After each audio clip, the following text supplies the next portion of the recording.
Hello, I'm John Cartwright. I'm Head of Construction, the Built Environment at Hartlepool College. Today, being very lucky to be joined by Stuart Culley. Hey, Stuart. Hi, John. You all right? You okay, right, mate? yeah. Do you want me to tell me a little bit about yourself and the organisation you work for? Yeah, so my name's Stuart Culley, obviously, as you've said. I'm the Community Relations Manager working for Costian on a number of schemes, actually, on the A19 Testos, the A19 downhill lane, and also sort of picking work up on the A1 in Northumberland. We've got some early works that are just starting up there. Fabulous. So Costian as a business, we are one of the largest providers of sort of infrastructure solutions for Highways England. So we've got a number of schemes on top of the ones that I'm working on. So we've got the A1 in Scotswood to North Brunt and the A1 Bertley to Coalhouse that are both sort of taking place as part of a framework of works that we've got for Highways England. Brilliant, and I appreciate the work that you've done so far, Stuart, to engage and inspire our current learners, because I know we've had a group of students who's already been up to the Testos Roundabout project, which is, I think it is, I've been telling everybody, it's the biggest civil engineering project north of Hinkley Point. But I think it's, as well as getting the learners out on site and inspire them, I like the way you've been creative and you've went to, you've given a virtual chat and a virtual discussion to see how the project's progression. So I know you've been really inspiring to our learners and, been really supportive. So, how long's the company been going, Stuart? So I've been going for 150 years, but obviously, like you say, John, in terms of sort of picking up on the new people coming into the industry, we need that new fresh faces to kind of challenge the way that we do things, the way that the business runs, and push us on to bigger and better things in the future. Yeah, and I know there's always, there's work out there for guys who want to be, guys and girls who want to be into this industry. Is it predominantly civil engineering that you're working then, Stuart?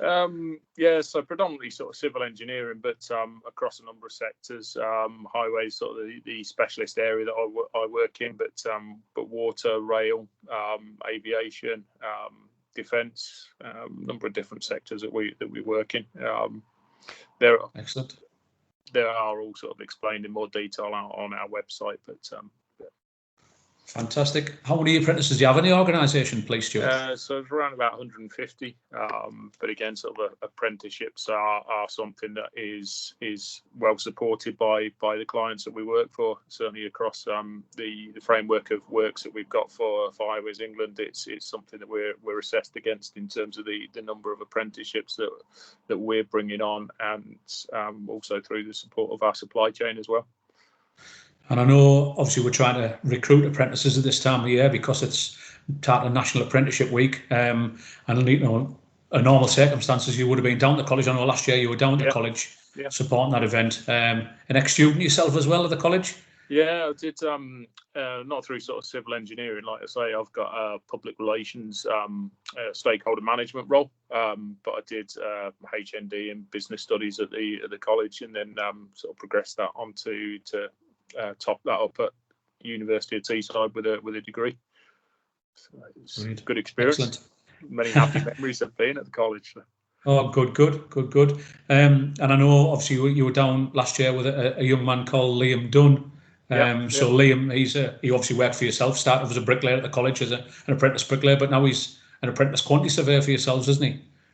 Yeah, and he's progressing really well, actually. So he's taken a lot of responsibility up. I think he's moved on from being an apprentice to sort of being a project quantity surveyor, I think.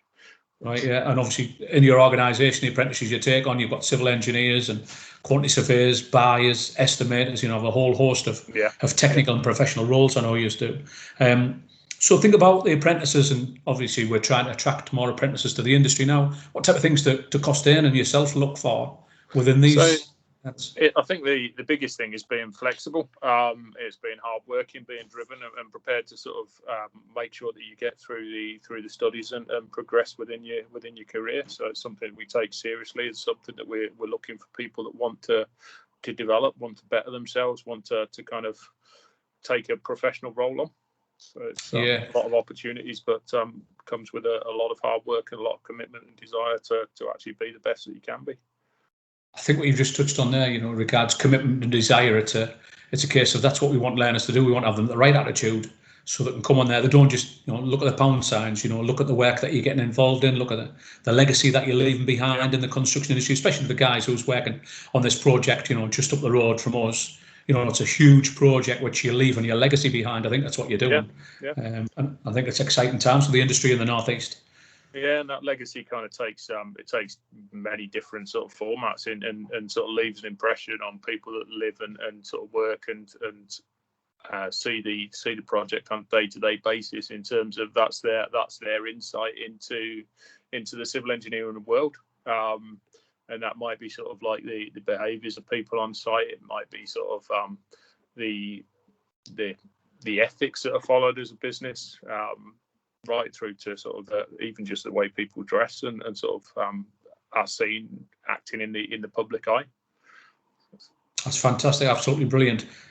So if you're lucky enough to get a job with Costian, what type of qualities do you look for? What training does training look like with working with Costian? So training can take all different formats, really, sort of from learning on the job to going away, sort of doing longer term courses. But we'll look to provide tuition fees for people sort of progressing through degrees, HNDs, anything that sort of will take people onto the next level. And there'll be regular reviews undertaken during people's apprenticeship. And then the opportunity at the end of it is obviously to progress into the business on a full-time permanent role. Excellent, Stuart. That's absolutely brilliant. And I know Costian's got applications out at this moment in time, or job advertisements for a number of roles. But I really appreciate your time today, Stuart. Thanks very much for giving up your time and supporting the college. From day one since we've met, I think you've guaranteed to give us some support in there. So thanks very much for your time today, Stuart. Thank you. Pleasure, John. Great. Like I say, there's plenty of opportunities on the website. So just a nod to people to keep their eyes open. So brilliant. Thanks very much for your time.